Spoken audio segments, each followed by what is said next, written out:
ఆవిడ పేరే లక్ష్మి. లక్ష్మి అన్న మాట ఎందుకు వచ్చింది అంటే లక్ష్యతే ఇది లక్ష్మి అని. అందరూ ఎవరి చూపు తమ మీద పడాలని కోరుకుంటారో, ఎవరి చూపు పడాలని లోకం కోరుకుంటోందో ఆ తల్లికి లక్ష్మి అని పేరు. అందుకే లక్ష్మీ కటాక్షం అంటారు. కటాక్షం అంటే ఏదో ఇలా కళ్ళు తెరిచి ఇలా ఎదురుగుండా చూడక్కర్లేదు ఆవిడ. ఇలా చూసినా చాలట, ఇలా క్రీగంట చూసిందనుకోండి కటాక్షం అంటారు. కటాక్షం అంటే కడగంటి చూపు, కంటి చివరి నుంచి చూసినటువంటి చూపు, పొట్టి చూపు అంటారు. ఇలా చూశాననుకోండి, ఏదో నా కంటికి కనపడినంత దూరం చూస్తాను, దాన్ని పొడుగు చూపు అంటారు.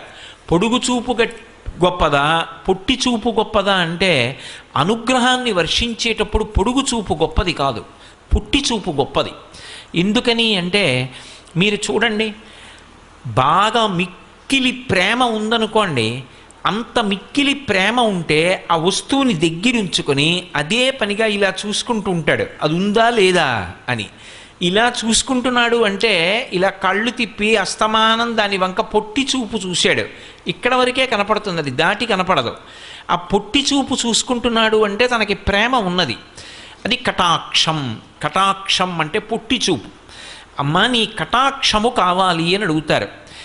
ఆ తల్లి అనుగ్రహం దేని చేత వర్షింపబడుతుంది అంటే ఆమె యొక్క కటాక్షము చేత. అంటే ఆమె కడగంటి చూపు చాలు ఎంతటి ఐశ్వర్యాన్నైనా ఇచ్చేస్తుంది, ఎంతటి శక్తినైనా కటాక్షించేస్తుంది.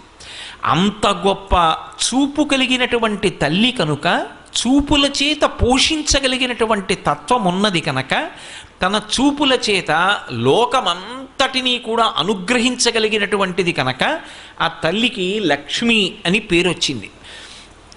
అటువంటి లక్ష్మి దృష్టి ఇప్పుడు కాదుట, అసలు ఎక్కడ ప్రారంభం అవుతుంది అంటే ఈ శరీరంలోకి జీవుణ్ణి ప్రవేశపెట్టేటప్పుడే బ్రహ్మగారు మొట్టమొదట తల్లి వంక చూస్తాడు.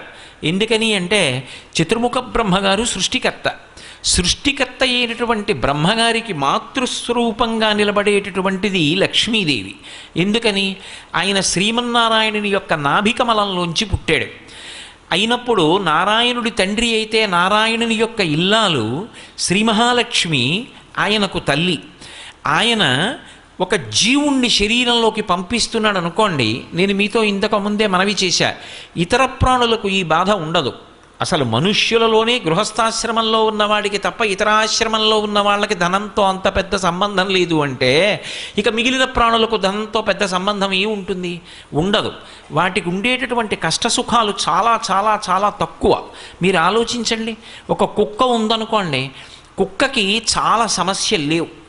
ఎందుకంటే దానికి ఓ ఇల్లు కట్టుకోవాలన్న బెంగ లేదు, గృహప్రవేశం చేయాలన్న బెంగ లేదు, పెళ్లి చేసుకోవాలన్న బెంగ లేదు, ధర్మపత్నిని పోషించాలన్న బెంగ లేదు, దాని పిల్లల్ని ఏదో వృద్ధిలోకి తీసుకొచ్చి 3 తరాలకి సరిపడా ఎక్కడో తీసుకెళ్ళి డబ్బు దాచాలనే చింత అస్సలు లేదు. ఇక బట్టలు కుట్టించుకోవాలనేటటువంటి బాధ అసలు లేదు. రాత్రి అయితే ఏ దోమో కరుస్తుందేమో, నేను ప్రశాంతంగా పడుకోవడానికి ఒక వ్యవస్థ ఉండాలి అనేటటువంటి తాపత్రయం అసలు లేదు. ఇవేమీ లేనప్పుడు, దీని గురించినటువంటి ఆర్తి లేనప్పుడు దానికి జీవితంలో చాలా శ్రమ తగ్గిపోయిందా లేదా? ఇక దానికి లక్ష్మీ కటాక్షం యొక్క అవసరం అంత గొప్పగా ఏం అవసరం అవుతుంది? అక్కర్లేదు. దానం చెయ్యాలా, ధర్మం చెయ్యాలా, పక్క భౌతములను పోషించాలా, ఓ ఎంగిలి బిస్తరాకు అలా పడిపోతే బక్క కుక్కని తోసేసి బాగా బలమున్న కుక్క తినేస్తుంది, అంతే. దాన్ని పశుధర్మో నమే ప్రీతిం అంటారు వ్యాసుల వారి దేవీ భాగవతంలో. దాన్ని పశుధర్మం. కానీ మనుష్యుడు అలా కాదు, ఒకరికి పెట్టి తాను తినాలి. అతిథి దేవోభవ. గృహస్థాశ్రమంలోకి వెడుతున్నప్పుడే స్నాతకంలో చెప్తాడు గురువుగారు, నువ్వు గృహస్థాశ్రమంలోకి వెడుతున్నావు, మాతృదేవోభవ, పితృదేవోభవ, ఆచార్య దేవోభవ, అతిథి దేవోభవ అంటాడు. అతిథి ఈశ్వర స్వరూపం కాబట్టి అతిథికి పెట్టి తినాలి. అంటే గృహస్థుకి డబ్బు కావాలా వద్దా? మిగిలిన ప్రాణుల కన్నా కూడా మనుష్య ప్రాణికే లక్ష్మీ కటాక్షంతో సంబంధం ఎక్కువ అయినప్పుడు లక్ష్మీ కటాక్షం కోసం వెంపర్లాట మనకుండడం ఒకెత్తు, కానీ అసలు లక్ష్మీదేవి యొక్క అనుగ్రహ ప్రసరణం ఎక్కడ ప్రారంభమవుతుంది అంటే జీవుడు శరీరంలోకి ప్రవేశిస్తున్నప్పుడే ప్రారంభమవుతుంది. అందుకే అది ఎవరు కానివ్వండి, లలాట లిఖితారేఖాం పరిమాష్ట్రం నశక్యతే, లలాటమనందు వ్రాయబడినది తీయడం సాధ్యం కాదు అంటూ ఉంటారు కదూ. అంటే సాధనాబలం చేత దాటుతాడు. బ్రహ్మగారు ఒక పుర్రెలోకి జీవుణ్ణి ప్రవేశపెట్టే ముందు పుర్రె చేత్తో పట్టుకుని ఏమేమి ఇవ్వాలి అన్నది రాసి, అతనికి ఇవ్వవలసినటువంటి ఐశ్వర్యం అన్న దగ్గర రాసి, అమ్మ వంక ఇలా చూస్తాట, లక్ష్మీదేవి వంక. అలా కూర్చుంటుంది ఆ తల్లి. అలా కూర్చుంటే బ్రహ్మగారి చేతిలో పుర్రె పట్టుకుని అమ్మ వంక తిరుగుతాడు. అమ్మ, ఈ పుర్రెకి ఎంత ఇమ్మంటావు అని అడుగుతాడు. గత జన్మలో ఈ పుర్రెకి పేరు ఏమిటి, ఎవరు అని అడుగుతుంది. ఆవిడికి తెలియక కాదు, ఆవిడ సర్వజ్ఞురాలు. అమ్మ, ఈ పుర్రెకి గత జన్మలో పేరు ఇది, వీడు చాలా పుణ్యం చేశాడమ్మా, ఎందరికో పెట్టాడు, ఆర్తి కలిగిన వాళ్ళందరికీ పెట్టి తాను అనుభవించిన వాడమ్మా అంటే ఆవిడ అని ఇలా కనుబొమ ఎత్తుతుందిట. అంతే, ఆవిడేం మాట్లాడదు అంటుంది. ఆ కనుబొమ అలా ఎత్తిందనుకోండి, యద్ధ్రుభంగా ప్రమాణం స్థిరచర రచనా తరతం ఏ మురారే వేదాంతాహ తత్వచింతాంబురభిదురసి యత్పాదచిహ్నైత్తరంతి భోగోపోద్ఘాతకీలీచులిఖిత భగవత్వైశ్యరూప్యానుభావా సనశ్రీ స్పృణీతాం అమృతలహరిధీలంఘనీయై అపాంగై అంటారు పరాశర భట్టర్లు శ్రీగుణరత్న కోశంలో. అమ్మవారు అపాంగై అంటే కటాక్షం, కడగంటి చూపు. ఆ మాట బ్రహ్మగారు చెప్పేటప్పటికీ ఆ చేతిలో పట్టుకున్న పుర్రెకి గత జన్మలో ఉన్న పేరు చెప్పేటప్పటికీ ఓ అనుకుని మనసులో అంటుందిట, యద్ధ్రుభంగా ప్రమాణం. ఆవిడ కనుబొమ పైకెత్తిందా, గొప్ప ఐశ్వర్యవంతుడవుతాడు అని వ్రాసేస్తాడు బ్రహ్మగారు. ఇంటి ముందు ఏనుగులు నిలబడి తొండములనెత్తి ఘీంకరిస్తూ ఉంటాయి. అంతటి గొప్ప ఐశ్వర్యవంతుడవుతాడు. ఆ పేరు విందావిడ. వీడా గత జన్మలలో ఒక్కరికి ఉపకారం చేసినవాడు కాదు, ఒక్క మంచి పని చేసినవాడు కాడు, ఆర్తితో ఉన్న ఒక్కళ్ళకి ఆర్తి తీర్చినవాడు కాడు, ఉన్నదంతా దాచుకుంటే తనదవుతుందని భ్రాంతిలో ఉన్నవాడు. ఆఖరికి శరీరం విడిచిపెట్టినప్పుడు తనతో వచ్చేదేది కనుక, కింవానేన ధనేన వాజికరిభిప్రాప్తేన రాజ్యేన కింవా పుత్ర కళత్ర మిత్ర పశుభిర్దేహేన గేహేన కిం జ్ఞాతైతక్షణభంగురం సపతిరోత్యద్యం మనోదూరతః స్వాత్మార్థం గురువాక్యతో భజ భజ శ్రీపార్వతీ వల్లభం అంటారు శంకర భగవత్పాదులు. చిట్ట చివరికి తన ఇల్లు, తన బిడ్డలు, తన భార్య, వీళ్ల సంగతి విడిచిపెట్టండి, శరీరమే రాదు. కల్లరి బొమ్మయవు కాయమ్మునొల్లా అద్దె కొంపలబోలు ఆ లోకముల్లా తను పెంచు దొంగలవు తనయులనొల్లా ఎందుకీ భోగమ్ములిందుకీ మురుపు ముందుచా ఉండంగ మురియంగనగునే అంటారు మానస పూజలో. నిర్దాక్షిణ్యంగా తన శరీరమే అగ్నిహోత్రంలో సంస్కరింపబడి కాలిపోతుంటే జీవుడు లేచి చూసుకుని బాధపడతాడు. అప్పుడు ఏమైంది? తనూభవుడు అంటే శరీరము నుండి ఉద్భవించిన వాళ్ళు ఎవరున్నారో వాళ్ళు పంచుకుంటారు దాన్ని. తనతో పట్టుకెళ్ళినది ఏముంది? తాను చేసినటువంటి పాపపుణ్యములు ఏమున్నాయో ఆ ఒక్కటే జోలె తగిల్చుకుని వెళ్ళిపోతాడు. నేను ఇవాళ ఈ శరీరంలో ఉన్నాను, మళ్ళీ ఇక శరీరంలోకి రాను అని రూఢంగా చెప్పడం అంత తేలికైన విషయం కాదు. ఈ శరీరంలోకి ఎలా వచ్చానో అలాగే ఈ శరీరం నుంచి నిష్క్రమించి ఇంకొక శరీరాన్ని పొందుతాను కొంతకాలం అయిపోయిన తర్వాత. అప్పుడు ఆ శరీరానికి కూడా సుఖదుఖాలు ఉంటాయి. ఆ శరీరానికి ఆకలి ఉంటుంది, దాహం ఉంటుంది, ఎక్కడో గూడు కావాలని ఉంటుంది, భయం లేకుండా బ్రతకాలని ఉంటుంది. అలా బ్రతకాలి అనుకున్నప్పుడు అవన్నీ నేను పొందాలి అంటే భగవంతుడు చూసేదేది అంటే ఈ జన్మలో నువ్వేం చేశావు, చేసినదేదో అది పునర్జన్మకు కారణం. ఈ జన్మలో చేసింది వచ్చే జన్మకి కారణం కాదు అని సిద్ధాంతీకరించాననుకోండి, అసలు నేను ఈ జన్మలో జాగ్రత్తగా ఉండవలసిన అవసరం ఎక్కడి నుంచి ఉంటుంది? దేని కొరకు? నేను ఏం చేసినా ఈశ్వరుడు పట్టించుకోడు, క్షమిస్తాడన్నాను అనుకోండి, అప్పుడు నాకు అసలు ధార్మికమైన జీవనమునందు అనురక్తి ఎందుకు కలుగుతుంది? అందుకే సనాతన ధర్మం మనకు ప్రాణం ఎక్కడున్నది అంటే పునర్జన్మ సిద్ధాంతంలో ఉంది. నువ్వు చేసినవేవో అవి నువ్వే అనుభవించాలి, అందులో పంచుకోవడానికి ఎవరు రారు. అది నీ శరీరము ఖేదపడుతున్నా, నువ్వు బాధపడుతున్నా అది పంచుకోవడానికి మాత్రం ఎవ్వరు ఉండరు, మళ్ళీ నువ్వే అనుభవించాలి. అన్నప్పుడు ఎంతకాలం ఉండిపోతావు ఈ శరీరంలో? ఉండవు. ఉంటే 80 ఏళ్ళు ఉంటావు, 90 ఏళ్ళు ఉంటావు, వదిలిపెట్టాలి. వదిలిపెట్టిన తర్వాత మరి జీవుడి గతి? అప్పుడు జీవుణ్ణి లెక్కలోకి తీసుకోవాలి. తీసుకుని వీడు బాగుండాలి. వీడు బాగుండాలంటే ఇక్కడ ఏదో చెయ్యాలి. మీరు నన్ను ప్రశ్న వేస్తారు, నాకు తెలుసు. అందరికీ అన్నీ చేయడానికి డబ్బు ఉంటుందా అండి? అందరూ ఇలా హరిహర క్షేత్రాలు కట్టగలరా? అందరూ ఇలా వేదికల నిర్మాణం చేయగలరా అని అడగచ్చు. ఒక్కటి జ్ఞాపకం పెట్టుకోండి, అందరినీ దేవాలయాలే కట్టమని ఈశ్వరుడు ఎప్పుడూ చెప్పలేదు. ఏదో ఒక విభూతిని ఇవ్వకుండా మాత్రం ఈశ్వరుడు పంపడు.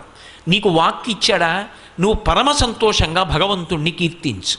నీకు 2 చేతులు ఇచ్చాడా, ఆనంద భాష్పాలు పడుతుండగా 2 చేతులు కైమోడ్చి నమస్కరించు.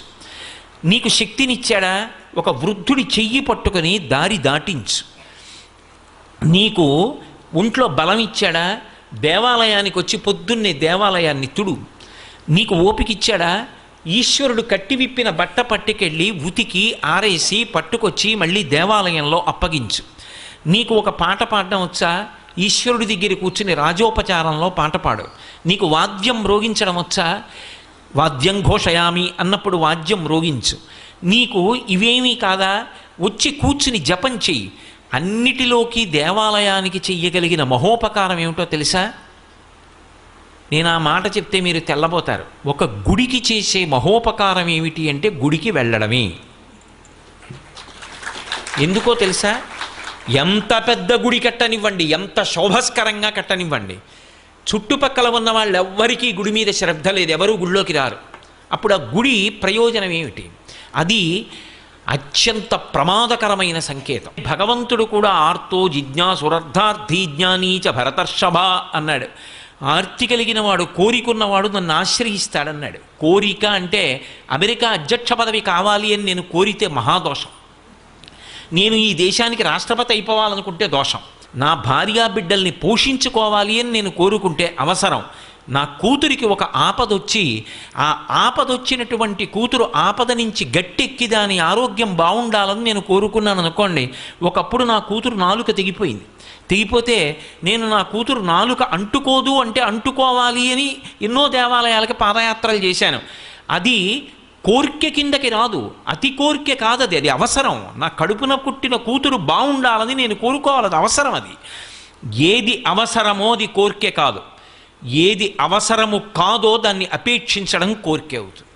అప్పుడు అది ఇస్తే నువ్వు పాడవుతావా, ఇవ్వచ్చా ఇవ్వకూడదా అన్నది ఈశ్వరానుగ్రహాన్ని బట్టి ఉంటుంది. అందుకే వాంఛితార్థ ప్రదాయిని, ఇది నీకు ఇస్తే పాడవంటేనే అమ్మవారి ఇస్తుంది తప్ప ఇది అడిగాడు కదా అని ఇచ్చేస్తే వాడు పాడైపోతాడంటే అమ్మవారి ఇవ్వదు.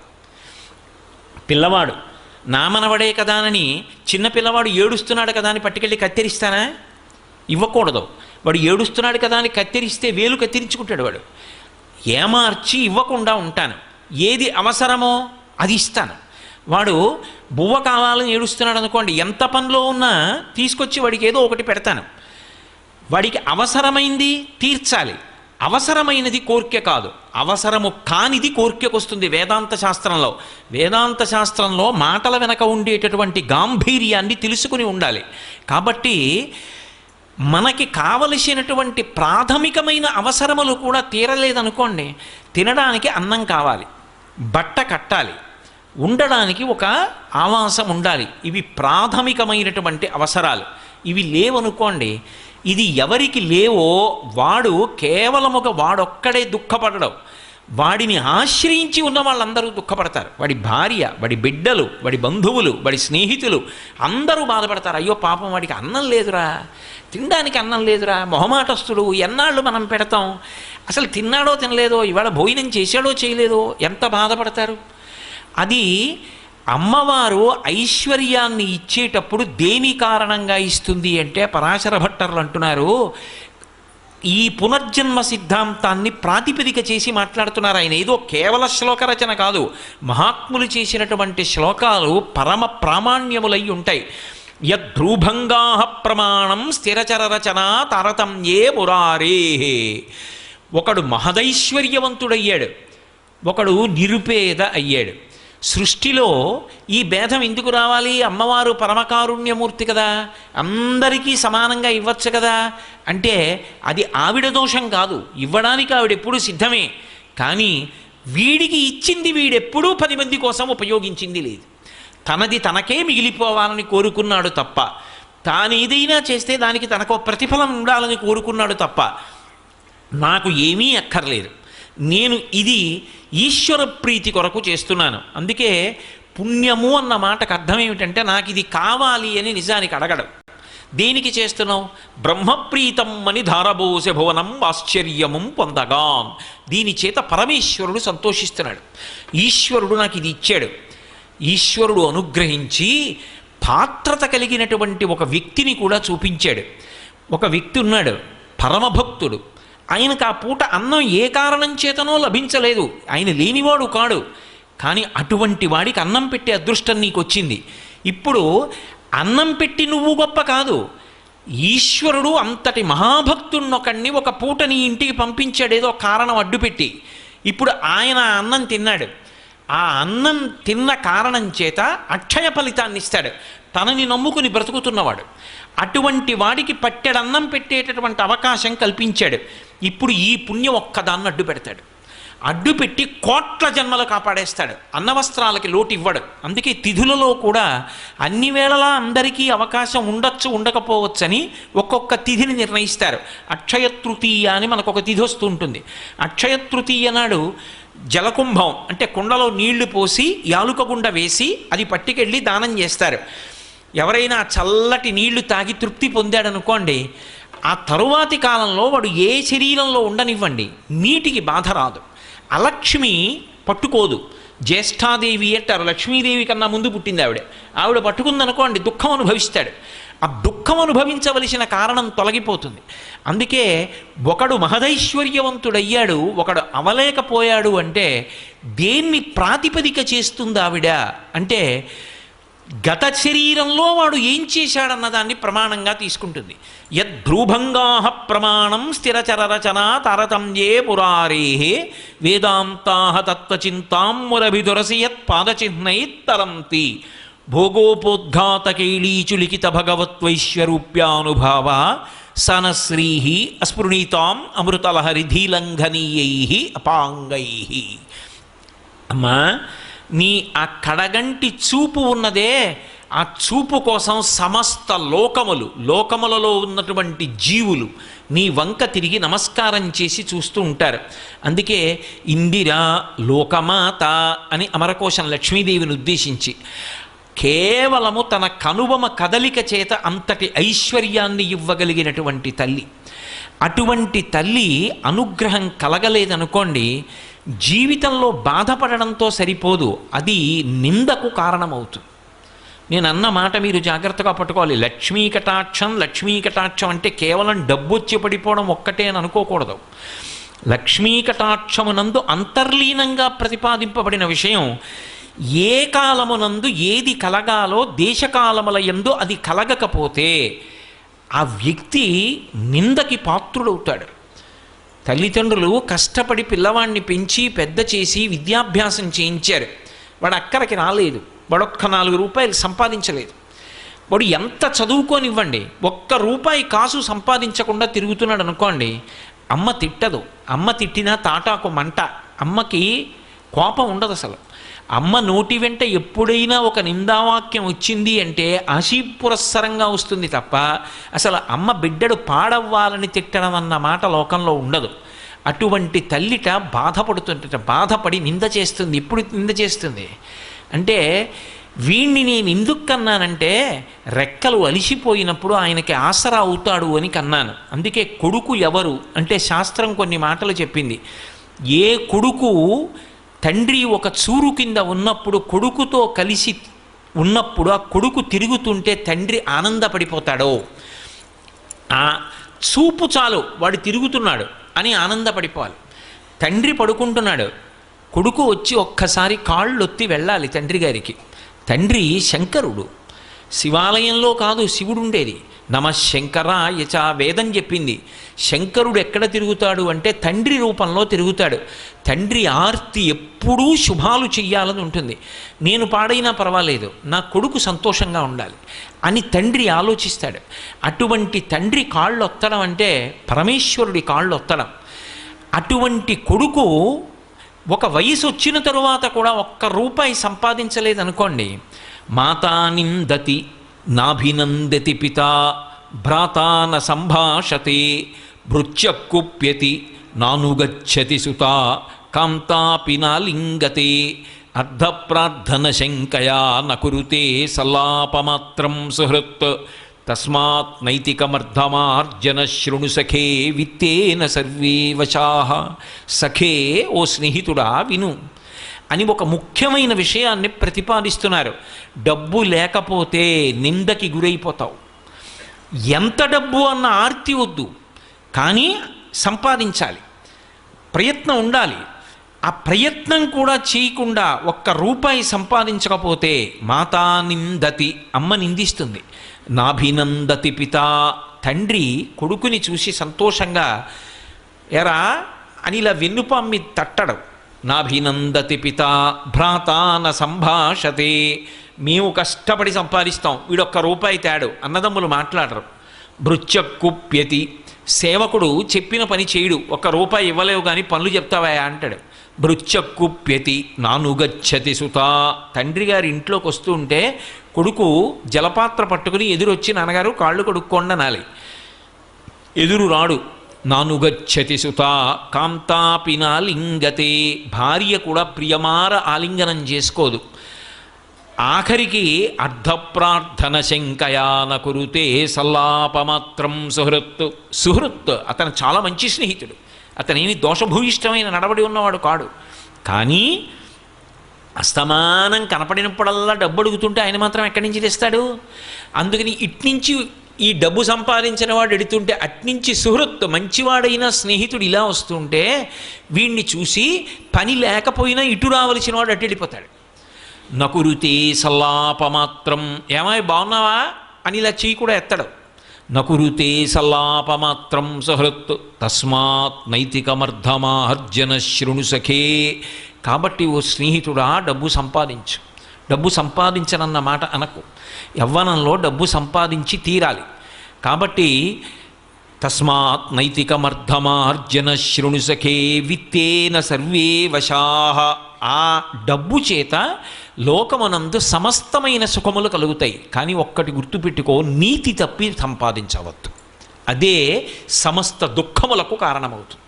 కాబట్టి సంపాదించేటప్పుడు ఒక్కటి గుర్తుపెట్టుకో, నైతికమర్ధమార్జన శృణు సఖే, నీతిగా సంపాదించు, నీతి కొరకు ఖర్చు పెట్టు. ధార్మికంగా సంపాదించు, ధార్మికంగా ఖర్చు పెట్టు. ఈ ప్రవాహం ఉన్నదే, అందుకే కరెన్సీ అంటారు. అది ఎప్పుడు కదిలిపోతుంటుంది, రావాలి వెడుతూ ఉండాలి. ఈ వచ్చి వెళ్ళే ప్రక్రియలో నువ్వు తరించిపోతావు. కాబట్టి తస్మాత్ నైతికమర్ధమార్జన శృణు సఖే విత్తేన సర్వే వశాః. కాబట్టి డబ్బు అవసరం లేనివాడు ఎవరు లోకంలో? గృహస్థాశ్రమంలో డబ్బు యొక్క అవసరం లేకపోవడం అన్నది ఉండదు. అయితే ఇందులో మీరు ఒక్క విషయాన్ని జ్ఞాపకం పెట్టుకోవాలి. మహాలక్ష్మీ కటాక్షము అనేటటువంటి మాటకు అర్థం కేవలముగా డబ్బు ఒక్కటే అనుకుంటే పొరపాటు. ఎందుచేత అంటే నేను మీతో చెప్పా, లక్ష్మి అంటే లక్ష్యతే ఇది లక్ష్మి, ఆమె చూస్తుంది, మన చేత చూడబడుతుంది. ఎందుకు చూడబడుతుంది అంటే మా వంక చూస్తే బాగుండని చూడబడుతుంది. ఆవిడ ఒక్కసారి నా వంక చూస్తే బాగుండు అని మనం చూస్తాం, ఆవిడ లోకములను ఇలా చూస్తుంటుంది. మరి అదేమిటి? ఆవిడ చూస్తుంటే నన్ను చూస్తే బాగుండని చూడడం ఏమిటి అంటే, ఆవిడ అంతటా చూస్తున్నా ఆవిడ చూపు నీ మీద పడలేదు, అది దరిద్రానికి కారణమైంది. అంతటా చూస్తూ నిన్ను చూడకపోవడం దరిద్రానికి కారణమైతే, అంతటా ఆవిడ చూడడం, అంతటా లక్ష్మిని నింపుతుంటుంది ఆవిడ. అందుకే అసలు కటాక్షము అంటారు. అందుకే ఆవిడ చూపుల చేత పోషిస్తూ ఉంటుంది. లక్ష్మి అంటే లక్ష్మ అని గుర్తుగా ఉంటుంది లక్ష్మి. మీకు నేను ఒక ఉదాహరణ చెప్పాలి అంటే, ఒక ఆయన సభలోకి వస్తున్నారు. అబ్బబ్బబ్బా, మహానుభావుడు ఏమి పాట పాడతారండి, గంధర్వగానం అంటాం కదా, ఎంత గొప్పగా పాడతారండి, ఆయన పాడుతుంటే పక్షులు ఆగిపోతాయండి, ఎంత బాగా పాడతారు. ఇప్పుడు ఆయన అంత గొప్ప గాయకుడు, అంత గొప్ప విద్వాంసుడు, ఆయనకి ఒక పాట వలన అంత కీర్తి వచ్చింది. ఇది ఆయన యందు లక్ష్మ, కీర్తికి కారణమైంది, అది కటాక్షం. ఆమె ఆయన యందు అలా చూసి ఆయన కీర్తికి కారణమైంది. ఒక ఆయన సభలోకి వస్తున్నాడు అనుకోండి, మహానుభావుడండి, ఎంతటి పరమభక్తుడండి. ఎప్పుడూ ఈశ్వరుడు ఈశ్వరుడు ఈశ్వరుడు ఈశ్వరుడు, నోరు విప్పితే ఈశ్వరుడు. అసలు ఇంకొకటి అక్కర్లేదండి ఆయనకి, ఎప్పుడు దాని గురించి ఆలోచిస్తూ ఉంటాడు. ఎన్నిటి మధ్యలో ఉన్నట్టు ఉంటాడంతే, సంఘం ఉండదు. ఎప్పుడు ఆలోచన అంతా భగవంతుడి గురించి ఆలోచిస్తాడు. నిద్రపోతుండగా అర్ధరాత్రి లేపండి చెప్పేస్తాడు భగవంతుడి గురించి మీరు ఏమైనా అడిగితే. నాకు మల్లంపల్లి శరభేశ్వర శర్మ గారని మహానుభావుడు ఒక ఆయన మా ఇంటికి వచ్చి రాత్రి పడుకుని రాత్రి 2 గంటలకు కూడా కాళ్ళు ఊపుతుంటే మర్నాడు అడిగా ఏమైనా పడుకోలేదా అని. నాకు రాత్రి పార్వతీ కళ్యాణంలో పద్యాలు గుర్తొచ్చాయో అని అవన్నీ చెప్పారు ఆయన. ఒక్కొక్కరు అలా ఉంటారు, రాత్రింబవళ్ళు భగవంతుడి గురించి ఆలోచన చేస్తూ ఉంటాడు. అటువంటి వాడు వస్తున్నాడు అనుకోండి, అబ్బా ఆయన వస్తున్నారు సభలోకి ఎంత అదృష్టం అంటాం. ఆయన మన ఇంటికి వచ్చారనుకోండి, ఏమి భాగ్యం, ఇవాళ ఇల్లు తరించిపోయింది అటువంటి వాడింట్లో అడుగు పెట్టాడంటాం.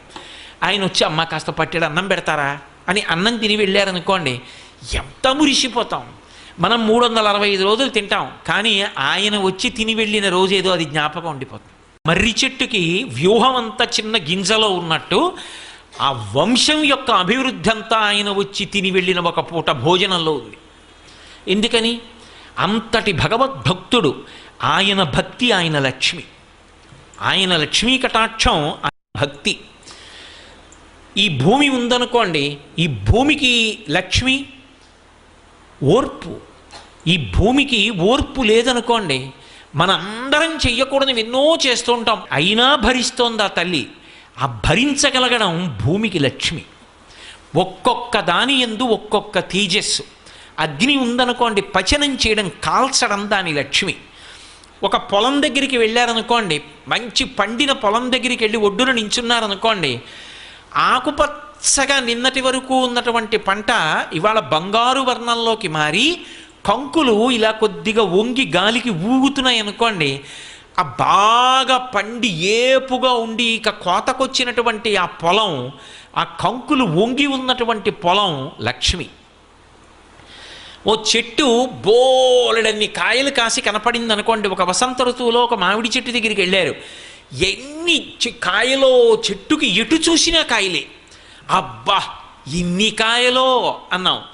అన్ని కాయలతో ఉన్న చెట్టు లక్ష్మి.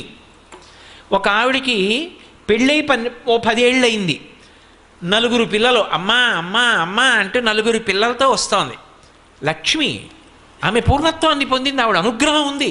ఆవిడ అనుగ్రహం ఉంది కాబట్టి పక్కన పిల్లలు ఉన్నారు. అందుకే పిల్లలతో తల్లి వస్తోంది అనుకోండి, అది గొప్ప శకునం. ఆ కటాక్షం కలగలేదనుకోండి, ఎంత ఐశ్వర్యం ఉన్నా పక్కకెళ్ళి కళ్ళొత్తుకునే వాళ్ళు లోకంలో ఎంతమంది ఉన్నారు. అందుకే ఎక్కడ ఎవరికి ఏది కావాలో అది ఆ సమయంలో దేశకాలాదుల్ని బట్టి అనుగ్రహించబడితే అది లక్ష్మి. అందుకే భర్తృహరి ఒక మాట అంటాడు, ఆపదలందు ధైర్యగుణమంచిత సంపదలందు దాల్మియున్ భూపసభాంతరాళమున పుష్కళ వాక్యతురత్వ మాజి మహాపటు శక్తియున్ యశమునందనురక్తియు ప్రకృతి సిద్ధగుణంబులు సజ్జనాళికిన్ అంటాడు. ఓ ఆపద వచ్చిందనుకోండి, జీవితం అంతా ఎప్పుడూ పువ్వుల పాన్ప అలా ఉండదు. నువ్వు తప్పు చేయకపోవచ్చు, అయినా ఆపద వస్తుంది. మన ప్రమేయం లేకుండా వస్తుంది కాబట్టే దానిని ఆపద అంటారు. ఆ ఆపద వచ్చినప్పుడు తాళి తట్టుకుని నిలబడగలగాలి. అలా తట్టుకోలేక నేలబడిపోయాడు అనుకోండి, మృత్పిండం అంటారు. మట్టి ముద్ద కింద పడిపోతే నేల కట్టుకుపోతుంది. అది బంతి అనుకోండి, కింద పడితే పైకి లేస్తుంది. కింద పడిపోకుండా పైకి లేవాలి అంటే ఉత్సాహం ఉండాలి. ఇవాళ ఈ కష్టం వచ్చింది, ఎదుర్కొంటాను, వ్యూహం రచన చేస్తాను, దీన్ని దాటి ముందుకు వెళ్ళిపోతాను తప్ప ఇక్కడ నేను ఆగిపోని, ఇలా నా ప్రస్థానం ఆగకూడదు, నేను ముందుకు వెళ్ళిపోవలసిందే అంతే అనుకున్నవాడెవడో వాడు శ్రీమాన్, వాడు లక్ష్మీవంతుడు. అందుకే ఆపద వచ్చినప్పుడు తట్టుకోవడానికి ఏది కావాలి అంటే ధైర్యం కావాలి. బాగున్నన్ని రోజులు నా అంత వాణ్ణి నేనని ఇలా చేతి మీరు చెయ్యేసుకు తిరిగాడు, ఏదో చిన్న ఆపద వచ్చింది అంతే, ఇక మళ్ళీ ఆయన ఎక్కడా కనపట్టలేదు. ఏమండి ఎందుకు కనపట్టలేదు అంటే, చిన్న ఆపద వచ్చిందండి తట్టుకోలేకపోయాడు జీవితంలో అంటే లక్ష్మీ కటాక్షం లేదు. మీరు బాగా జ్ఞాపకం పెట్టుకోండి, కాల్చిన తరువాత శోభ కలిగినట్టు కష్టం వచ్చిన తరువాత నిలదొక్కుకు నిలబడగలిగిన శక్తి ఎవరికి వస్తుంది అంటే ఆ తల్లి యొక్క అనుగ్రహం ఎవరికి ఉందో వారికి వస్తుంది. అందుకే లక్ష్మీ కటాక్షము అన్న మాటకు అర్థం కేవలము డబ్బు అని మీరు అనుకొనరాదు. అందుకే తల్లి లోకములనన్నిటినీ చూస్తుంది అన్న మాటకు అర్థం అది. కాబట్టి ఆపదలందు ధైర్యగుణ మంచిత సంపదలందు దాల్మియున్, విశేషమైన ఐశ్వర్యం కలిగిందనుకోండి, ఆ ఐశ్వర్యానికి ఉండేటటువంటి దోషం ఏమిటి అంటే అహంకారాన్ని కల్పిస్తుంది. కానీ ఎవరి యందు లక్ష్మీ కటాక్షమున్నది అని చెప్పవలసి ఉంటుంది అంటే, ఎంత ఐశ్వర్యమున్నదో అంత గుర్తు పెట్టుకుని, ఎంత పేదవాళ్ళు కానివ్వండి, బంధు బంధు బంధు బంధు ఎక్కడో ఎప్పుడో బంధువులు, ఒకప్పుడు వాళ్ళు పేదవాళ్లే కానీ ఇప్పుడు మహదైశ్వర్యవంతులు, కానీ వాళ్ళని చూసి తెలియనట్టు వెళ్ళిపోరు. పేరు పెట్టి పిలిచి, ఇంటికి పిలిచి అన్నం పెట్టి పక్కకి తీసుకెళ్ళి చాటుగా డబ్బిచ్చి నేను ఇచ్చానని తెలియక్కర్లేదు, జీవితంలో వృద్ధిలోకి రా అని చెప్పిందో తల్లి. ఆవిడది లక్ష్మీ కటాక్షం. ఆ ఇల్లు ఆ స్థితికి వెళ్ళింది అంటే ఆమె ఆ ఇంటి లక్ష్మి. ఆవిడ వలన ఆ ఇల్లు అంత హెచ్చిల్లింది. అది లక్ష్మీ కటాక్షం. అందుకే ఇంటి ఇల్లాల్ని బట్టి ఐశ్వర్యం ఉంటుంది. కాబట్టి ఆపదలందు ధైర్యగుణ మంచిత సంపదలందు దాల్మీయున్. డబ్బున్నప్పుడు అహంకారం వచ్చేసింది అనుకోండి, ఆ అహంకారం ఏం చేస్తుందంటే ఎప్పుడో ఒక భగవద్భక్తుణ్ణి కూడా నిరసించే గుణానికి వెళ్ళిపోతుంది. అదే పతనానికి కారణం అవుతుంది. అటువంటి సౌశీల్యం ఉన్నటువంటి వాళ్ళు ఇంట్లో ఉన్నారనుకోండి, వాళ్ళు ఉన్న కారణం చేత ఆ ఇంటి ఐశ్వర్యము భ్రంశము కాదు. అందుకే అది లక్ష్మి నిజానికి. అంచిత సంపదలందు దాల్మీయున్ భూపసభాంతరాళమున పుష్కళ వాక్చతురత్వము. ఆయన ఎన్నో చదువుకున్నాడు. ఆయన ఏం చదువుకోనివాడు కాడు, ఎన్నో చదువుకున్నాడు, ఎన్నో తెలుసు ఆయనకి. కానీ కొంతమంది చూడండి పాపం తెలియని వారు కాదు, ఎన్నో తెలుసు. పుస్తకం వ్రాస్తే ఆ పుస్తకం చదువుతుంటే అబ్బా ఏమి దర్శనం చేశారు రా మహానుభావుడు, ఒక్క శ్లోకాన్ని ఎంత గొప్పగా అన్వయం చేశారు ఆయన అనిపిస్తుంది. ఆయన వచ్చి సభలో మాట్లాడమన్నారనుకోండి, సభలోకి వచ్చి కూర్చుంటే ఒక్క విషయం జ్ఞాపకానికి రాదు. కొందరికి ఎంతో విషయ పరిజ్ఞానం ఉంటుంది, సభలో రంజకత్వం ఉండదు, అందంగా ప్రతిపాదించగలిగినటువంటి శక్తి ఉండదు. అంత మాత్రం చేత వాళ్ళు రచయితలు కాకుండా పోరు. కాలమునందు వాళ్ళ పేరు ఎప్పటికీ నిలబడుతుంది. కానీ వాళ్ళకి లక్ష్మీ కటాక్షం ఎలా ఉంది అంటే గ్రంథకర్తగా ఉంటుంది తప్ప ఒక ఉపన్యాసకుడిగా, ఒక ప్రవచనం చేసిన వాడిగా సమాన స్థాయిలో ఆ కీర్తి ఉండదు. అంత మాత్రం చేత వాళ్ళు తక్కువ వాళ్ళన్న మాట అనడానికి వీల్లేదు. నిజానికి ప్రవచనం చేసిన వాడికన్నా కూడా వాళ్ళు చాలా చాలా గొప్పవాళ్ళు. పోతన గారు ప్రవచనాలు చేసి ఉండకపోవచ్చు, అంత మాత్రం చేత పోతన గారు ప్రవచనం చేసిన వాడికన్నా తక్కువ అని మీరు నిర్ధారించగలరా? కాదు. పోతన గారి పేరు చెప్పుకొని, పోతన గారు చెప్పిన పద్యాలు చెప్పుకొని బిరుదులు పొందిన వాళ్ళు ఉన్నారు. పోతన గారి పేరు చెప్పి ఉపన్యాసం చెప్పి ఎంత బాగా చెప్పారండి అనిపించుకున్న వాళ్ళు ఉన్నారు. అది వాడిది కాదు, వండినవారు పోతన గారు, ఆయన యజమాని, వీడు వడ్డించినవాడు. అయినప్పుడు ఆయనే గొప్పవారు.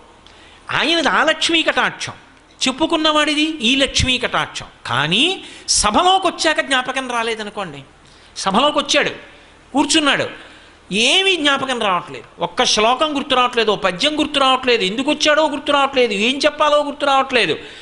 అప్పుడు ఎలా ఉంటుంది ఆయన పరిస్థితి అంటే లక్ష్మీ కటాక్షం లేదని గుర్తు. భూపసభాంతరాళమున పుష్కళ వాక్చతురత్వము ఆజిబహాపటు శక్తియును. ఓ యుద్ధానికి వెళ్ళాడనుకోండి, బాహువుల యందు పటుత్వం ఉండాలి, యుద్ధంలో ధైర్యంగా దూసుకుపోయి యుద్ధం చేయగలగాలి. తీరా యుద్ధానికి వెళ్ళిన తర్వాత గోడ కలుక్కుమని నిప్పెడుతోంది అనుకోండి, అసలు చెయ్యెత్తలేకపోతున్నాడు అనుకోండి, ఇంకేం లక్ష్మీ కటాక్షం. ఆజి బాహుపటు శక్తియున్ యశమునందు అనురక్తియు. నేను కీర్తివంతుణ్ణి కావాలన్న కోరిక ఉండి తీరాలి వ్యక్తికి. అది లేదనుకోండి, ఆ వ్యక్తి లక్ష్మీ కటాక్షమునకు అర్హుడు అని చెప్పడము సాధ్యము కాదు. అందుకే ఒకటి గుర్తుపెట్టుకోండి, మనిషి జీవితంలో ఈశ్వరుడు ఏదో ఒక విభూతిని ఇవ్వనివాడన్నవాడు ఉండడు.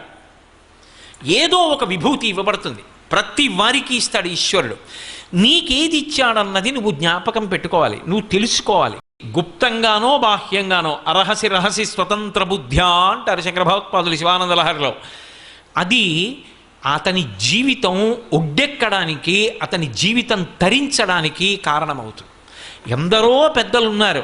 డొక్కా సీతమ్మ గారని మా తూర్పుగోదావరి జిల్లాలో ఉండేవారు మహాతల్లి. ఆవిడ ఇంటికొచ్చిన వాళ్ళకి అన్నం పెట్టడానికి అందవేసిన చెయ్యి, అంత ప్రేమతో అంత ఆర్తితో అన్నం పెట్టేది. అటువంటి తల్లి శరీరం విడిచిపెట్టిన రోజున ఆకాశంలో జ్యోతి రూపంలో వెడుతుంటే ఇద్దరు మహావిద్వాంసులు అగ్రహారంలో కూర్చుని మాట్లాడుకుంటున్నారు అమలాపురం దగ్గర. ఆవిడ జ్యోతి వెడుతుంటే చూసి వాళ్ళిద్దరూ లేచి నిలబడి నమస్కారం చేసి, ఎవరో ఒక మహాపురుషుడు శరీరం విడిచిపెట్టాడు, ఊర్ధ్వలోకాలకి జ్యోతి వెళ్ళిపోతోంది అని చెప్పి నమస్కరించారు. భగవాన్ రమణులు శరీరం విడిచిపెట్టినప్పుడు జ్యోతి అరుణాచలానికి గిరి ప్రదక్షిణం చేసి గిరిలోకి ఎలా వెళ్ళిందో డొక్కా సీతమ్మ గారిలోని జ్యోతి అలా ఆకాశంలో ప్రయాణం చేసి ఊర్ధ్వలోకాలకు వెళ్ళింది. ఎప్పటావిడో కాదు డొక్కా సీతమ్మ గారంటే, ఇప్పటికీ పీగన్నవరం దగ్గర ఆవిడ పేరు మీద అక్విడెక్ట్ ఉంది, ఆవిడ నివసించిన ఇల్లుంది, ఆవిడ అన్నం పెట్టిన గదులున్నాయి. ఆ తల్లి ఈ మధ్య కాలం వారు ఆఖరికి కలెక్టర్ గారితో కబురు చేశారు డొక్కా సీతమ్మ గారికి. ఎవరు? భారతదేశం వాళ్ళు కాదు, లండన్లో యువరాజు పట్టాభిషేకం చేసుకుంటూ ఇంతమందికి అన్నం పెట్టిన తల్లి వచ్చి నాకు ఆశీర్వచనం చెయ్యాలని కలెక్టర్తో కబురు చేశారు విమానంలో తీసుకురమ్మని. నేను రానన్నారు ఆ తల్లి. రానంటే ఆవిడ చిత్రపటం గీయించి పంపించమని డొక్కా సీతమ్మ గారి చిత్రపటాన్ని పక్కన పెట్టుకుని ఆవిడ పాదాలకు నమస్కారం చేసి వైస్రాయిగా పట్టాభిషేకం పొందాడు. అది ఈ దేశ ఔన్నత్యం. దానం చేసి అన్నదానం చేసి డొక్కా సీతమ్మ గారు ఆ స్థాయిని పొందారు. తరించడానికి కారణం కాలా? ఒక గృహస్థుగా ఆఖరికి అమ్మ అన్నం తినేసి వచ్చామమ్మా, కడుపు నిండుగా ఉంది తల్లి, ఒక్కసారి మిమ్మల్ని చూడ్డానికి వచ్చామంటే ఆవిడ ఏం చేసేవారు ఒకటి తెలుసా? చెయ్యి చాపరా అని వచ్చిన వాళ్ళందరికీ కాస్త చింతకాయ పచ్చడి వేసి నాకమని మంచినీళ్ళు ఇచ్చేవారు. ఆవిడ చేత్తో చేసిన చింతకాయ పచ్చడి అంత రుచిగా ఉండేది, తప్ప పెట్టకుండా పంపించేవారు కాదు. ఇంటికి వస్తే ఏదో ఒకటి పెట్టి పంపించాలి. ఆవిడ ఆర్తి చివరికి ఏమైందంటే ఐశ్వర్యం అంతా అయిపోయింది, ఏమీ లేదు. భర్త గారు బాధపడ్డాడు. ఎందుకు బాధపడతారు? మనం చేసేది మంచి పని, పరమేశ్వరుడు చేయిస్తాడన్నారు. పొలం దున్నుతుంటే బిందెలు దొరికాయి, బిందెల్లో బంగారపు కణికలు దొరికి ఆవిడ చేసిన అన్నదానం కొనసాగింది. ఈశ్వరుడు కాపాడలా? కాబట్టి విభూతి ఇవ్వబడని వాడు లోకంలో ఉండడు, నువ్వు గుర్తించాలంతే. దాని పీక నొక్కేస్తే ఈశ్వరుడు ఏం చేస్తాడు? ఇచ్చాడు, దాన్ని నేను తెలుసుకోను, దానితో నాకు సంబంధం లేదు, నాకు దాచుకోవడం ఒక్కటే నాకు కావాలి, నాకు తరించే మార్గం అక్కర్లేదంటే ఆయన ఏం చేస్తాడు? మనలో నిజంగా అనుకుంటే ప్రతిరోజు వచ్చి గుడి తుడుద్దామంటే తుడవడం కష్టమైన వాళ్ళం ఎంతమంది ఉంటాం? వారానికి ఒక్కసారి గుళ్ళో బట్టలు తీసుకెళ్ళి ఉతికి ఆరేసి పట్టుకొచ్చి ఇస్తామంటే కష్టమైపోయిన వాళ్ళం ఎంతమంది ఉంటాం? అది కష్టమా? లేకపోతే ప్రతిరోజు కనీసం వారానికి నేను ఒక్క చిన్న పద్యం నేర్చుకుంటాను అంటే వారానికి ఒక్క పద్యం నేర్చుకోవడం అంత కష్టమా? వారానికి ఒక్క పాదం నేర్చుకుంటాను, పోతన గారి పద్యాల్లో ఒక్క పాదం నేర్చుకుంటాను వారానికి, చిత్తశుద్ధితో ప్రయత్నిస్తే అంత కష్టమా? 108 తక్కువ కాకుండా గాయత్రి విడిచిపెట్టకుండా చేస్తాను, కష్టమా? బొట్టు పెట్టుకోవడం మానను, అంత కష్టమా?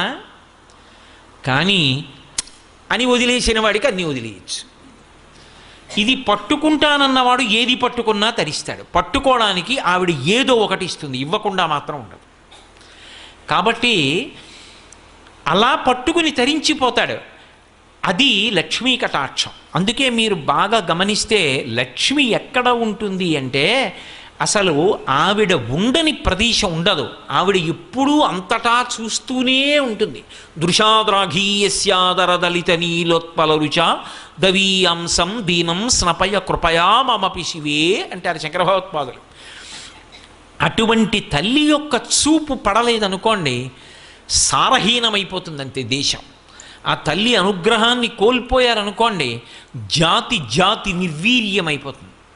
లక్ష్మీ కటాక్షం లోపించిందే అని గుర్తేమిటంటే ఒకరికి డబ్బు లేకపోవడం కాదు. మీరు బాగా ఈ విషయాన్ని దృష్టిలో పెట్టుకోవాలి. ఒక వ్యక్తి సమస్యగా అయితే వ్యక్తికి ఒకడికే దరిద్రం. అసలు దేశమే లక్ష్మీ కటాక్షాన్ని కోల్పోయిందనుకోండి, ఆ భక్తి పోయిందనుకోండి, పోయిన నాడు ఆవిడ అనుగ్రహం పోతే మొట్టమొదట నశించిపోయేదేదో తెలుసా? ఉత్సాహం నశించిపోతుంది, జడత్వం వస్తుంది. అందుకే జడత్వాన్ని ఎవరు తీసేస్తారు అంటే మళ్ళీ అమ్మవారే తీస్తుంది. మీరు లోకంలో జడత్వాన్ని తీయగలిగిన వాళ్ళు ఇద్దరినే చెప్తారు, ఒకటి అమ్మవారు, రెండు స్వామి హనుమ. అందుకే మీరు చూడండి, బుద్ధిర్యశో బలం ధైర్యం నిర్భయత్వమరోగత అజాడ్యం వాక్పటుత్వంచ హనుమత్ స్మరణాద్ లభేత్. హనుమని స్మరించినంత మాత్రం చేత అజాడ్యం.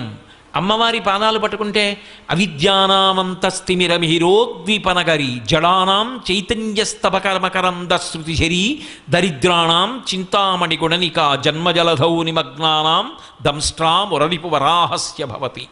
జడత్వం అంటే ఏమిటో తెలుసా? అన్నీ వింటాడు, ప్రతిస్పందన ఉండదు. వింటాడు, గంటలు గంటలు వింటాడు, రోజులు రోజులు వింటాడు, తాను విని చేసినది అన్నది ఏదీ ఉండదు. శృణ్వంతప, ఆ వినడం మీద అనురక్తి ఉంది, అంతవరకు మంచిది అనుకోవాలి తప్ప ప్రతిస్పందించి చేసింది ఉండదు. మీరు చెప్పండి ఊ అండవు, ఓ అండవు, నేను చేస్తానడు చెయ్యనండవు. ఒరే రేపటి నుంచి ఒక్కసారి గుడికి ఎదురుగుండా ఉన్నావురా, ఒక్కసారి అలా వెళ్ళి ప్రదక్షిణం చేసిరారా అంటాడు. లేవడు, వెళ్ళడు, గుళ్ళోకి వెళ్ళడు, ప్రదక్షిణం చేయడు, నమస్కారం చేయడు. జడత్వం అంటే అలసత్వం. దీన్ని ఎవరు పోగొడతారంటే అమ్మవారు పోగొడుతుంది. అందుకే అది సామూహికంగా అందరికీ కలిపి లక్ష్మీ కటాక్షం ఏమి అంటే ఉత్సాహం.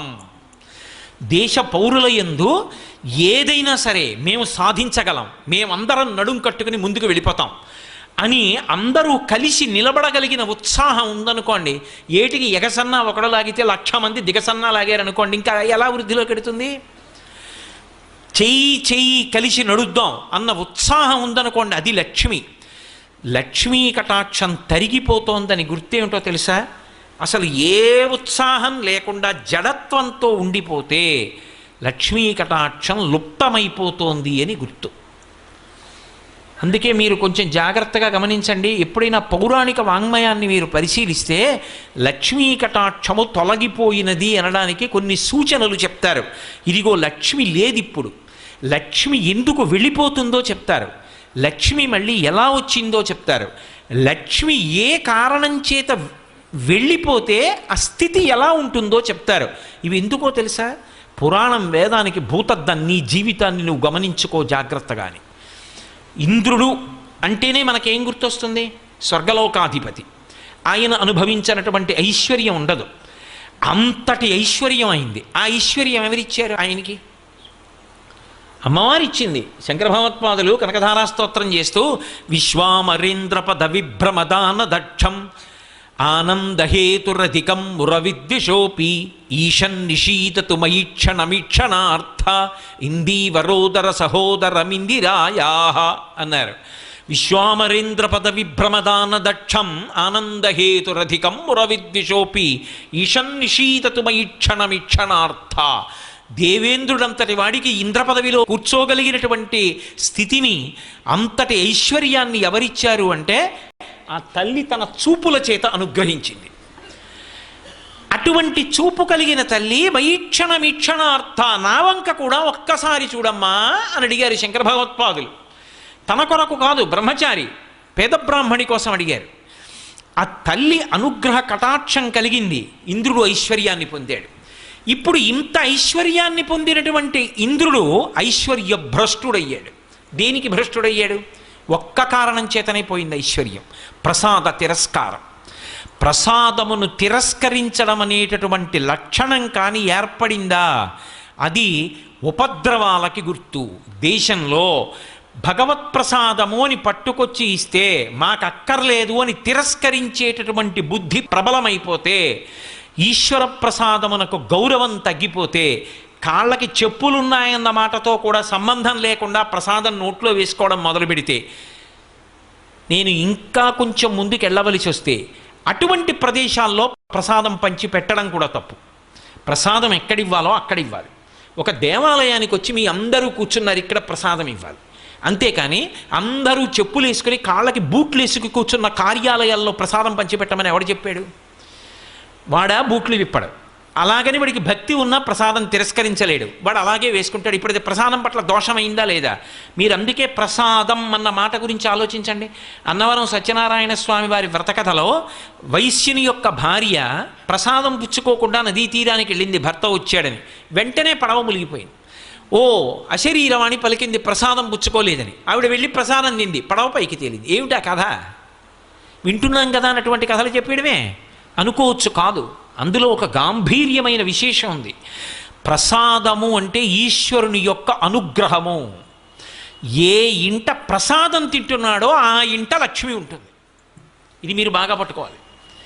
ఆ ఇంట తింటున్నది ప్రసాదం. అందుకే ఈ రాష్ట్రంలో ఒక అలవాటు ఉంది, ప్రత్యేకించి పేరు కూడా ప్రసాద్ అని ఉంటుంది. ఈశ్వర ప్రసాద్, వెంకటేశ్వర ప్రసాద్, లక్ష్మీ ప్రసాద్ అంటే వాళ్ళ ప్రసాదం వీడు. జీవితము ప్రసాదము కావాలి. నేను రాత్రి పడుకుంటున్నాను అనుకోండి, 11 మాటలు శివనామని చెప్పి నాకు నిద్ర పట్టాలని ప్రార్థన చేసి పడుకోవాలి. నేను నిద్ర లేస్తున్నాను అనుకోండి, 3 మాటలు శ్రీహరి శ్రీహరి శ్రీహరి అని చెప్తూ లేవాలి. ఎందుకనంటే జాగృతి యందు ఇంద్రియములకు అధిపతి అదోక్షజుడు శ్రీ మహావిష్ణువు, ఆయన నామం చెప్పి లేవాలి. పరమశివుడు నిద్రాకాలిక సుఖాన్నిచ్చి మళ్ళీ అన్ని అవయవాలకి శక్తినిస్తాడు, ఆయన నామం చెప్పి పడుకోవాలి. నిద్ర ప్రసాదం, లేచి పని చేస్తే ప్రసాదం. అన్నం తినేటప్పుడు నేను తింటున్నానని తినరు, ఇది ఈశ్వరుడు నాకు అనుగ్రహించాడు, ఈ పదార్థం దొరికేట్టు చేసినవాడు వాడు, వాడి శాసనానికి అగ్ని వండింది, ఈ నీళ్లు వాడి శాసనం వల్ల దొరికే, నేను తింటే రుచి వాడి అనుగ్రహం. లోపలికి వెళ్ళిపోయిన తర్వాత అన్ని పదార్థాలు కలిసిపోయినా వాడు అగ్ని రూపంలో ఉండి పచనం చేస్తున్నాడు, శక్తిగా మారుస్తున్నాడు. కాబట్టి వాడికి చెప్పి తింటాను, యజ్ఞం కింద తింటానని నీతి మెతుకులు పట్టుకుని నాలిక మీద పట్టుకుని నోట్లో వేసుకుంటారు.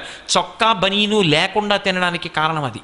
చొక్కా బనీను ఉందనుకోండి, ఉంటే ఎలా పుచ్చుకుంటారు హవిస్సు అగ్నిహోత్రంలో? పురుషుడికి అధికారం ఉండదు. అందుకని తీసి ఉత్తరీయం 1 వేసుకుని 5 మాటలు స్వాహాకారంతో నాలిక మీద పెట్టుకుని పంటితో నవలకుండా లోపలికి మింగుతాడు. ఇప్పుడు ఆయన జన్మ తరించింది, ఆయన ఎక్కడున్నాడో అటువంటి వాడు, వాడి వలన ఆ ఇల్లు వంశం వృద్ధిలోకి వస్తాయి. బని నిన్ను కాపాడుతుందా, చొక్కా కాపాడుతుందా? ఇది కాపాడుతుంది. దీని విలువ తెలుసుకున్న నాడు దాని ముందు నీ బనీని ఎంత, నీ చొక్కా ఎంత. ఆచారకాండ అందుకొచ్చింది, ఉత్తినే రాలేదు. కాబట్టి ఇప్పుడు అలా తిన్నాడు, ఏదో పని మొదలెడతాడు, ఈశ్వరుడికి చెప్తాడు, పని పూర్తయింది, ఈశ్వర మీ అనుగ్రహం పని పూర్తయింది అంటాడు. ఇప్పుడు అసలు ఆయన జీవితంలో ప్రసాదం కానిది ఏదుంది? ఆఖరికి మృత్యు వచ్చి కబళించేస్తోంది. ఈశ్వర మీ అనుగ్రహంతో ఇన్నేళ్ళు శరీరంలో ఉన్నా, కొడుకుల్ని చూశా, కోడళ్ళని చూశా, కూతుళ్ళు, అల్లుళ్ళు, మనవలు, ముని మనవలు చూశా, మీ అనుగ్రహంతో ఏదో బ్రతికున్నన్నాళ్ళు మీ గురించి చెప్పుకున్నా, ఇది వదిలిపెట్టేస్తున్నాను, ఈ తోలుతిత్తి మీ పాదపంజరంలోకి వచ్చేస్తున్నాను, ఎక్కువ ఆయాసం లేకుండా విడిపించేయండి అని నమస్కరించి దీన్ని కూడా ప్రసాదంగా వదిలిపెట్టేస్తాడు. ఇప్పుడు అసలు జీవితమే ప్రసాదం. ఇప్పుడు ఆ ప్రసాద బుద్ధితో అనుభవించినంత కాలం ఈశ్వరుడి అనుగ్రహం ఉంటుంది. ప్రసాద బుద్ధి పోయింది, ఇదంతా నాదే, తొలగిపోతుంది. ఆవిడ నీదేగా, ఏది సంపాదించి చూస్తాను, ఏది నిలబెట్టుకో, ఏది ఈ గుణములను సంతరించుకో, కీర్తి సంపాదించుకో చూస్తాను అంటుంది ఆవిడ. చిన్న వైక్లభ్యం ఒకటి వచ్చిందనుకోండి, అక్కడతో అయిపోయిందంతే. కంఠంలో జీర వచ్చిందనుకోండి, గట్టిగా మాట్లాడితే కంఠంలో పోటు వస్తోంది, ఏది ఏం మాట్లాడతాడు, అయిపోయిందా అక్కడతో కీర్తి. బతికున్నంత కాలం ప్రతిరోజు వాక్సుమములను సమర్పించాడు. దేనివల్ల? ఇది ఆవిడ ప్రసాదం అని చెప్పుకున్నాడు, ఆవిడ అనుగ్రహం నా చేత చేయించిందని చేశాడు. ఆఖరి ఊపిరి వరకు ఆవిడ చేయిస్తూనే ఉంటుంది. పాత్రత దేని చేత? ప్రసాద బుద్ధి చేత. ఇది బాగా తెలుసుకోవాలి. ఇది మొదటి లక్ష్మీ కటాక్షం అని చెప్తుంది శాస్త్రం. అసలు ఈ బుద్ధి నిలబడితే వాడికి లక్ష్మీ కటాక్షం ఉన్నది అని గుర్తు. అందుకే కళ్యాణీ బతగాదీయం లౌకికీ ప్రతిభాతిమా ఏతి జీవంతిమానందో నరం వర్ష శతాదపి అంది సీతమ్మ. ఇవాళ పూజ చేసేయండి, రేపు పొద్దున మీ ఇంట్లోకి లక్ష్మి నడిచి వచ్చేస్తుందంటే అంతకన్నా అబద్ధం ఇంకోటి లేదు. అది కాదు లక్ష్మీ కటాక్షం అంటే. నీకు లక్ష్మీ కటాక్షానికి కారణాన్ని నువ్వు తెలుసుకోవాలి, ఆ కారణం తెలుసుకుని రమించి నువ్వు పూజ చేయాలి, ఆ బుద్ధితో నిలబడాలి, అది ప్రసాదం అవుతుంది. అందుకే చూడండి, ఇప్పుడు పాత్రత అంటే అసలు వీడికి ఇది ఇవ్వవచ్చు, ఆవిడ దేని చేత చూస్తుంది అంటే వీడి బుద్ధి ఎటువంటిది, ఆ ప్రసాద బుద్ధి ఉంది, ఆవిడ అనుగ్రహిస్తుంది.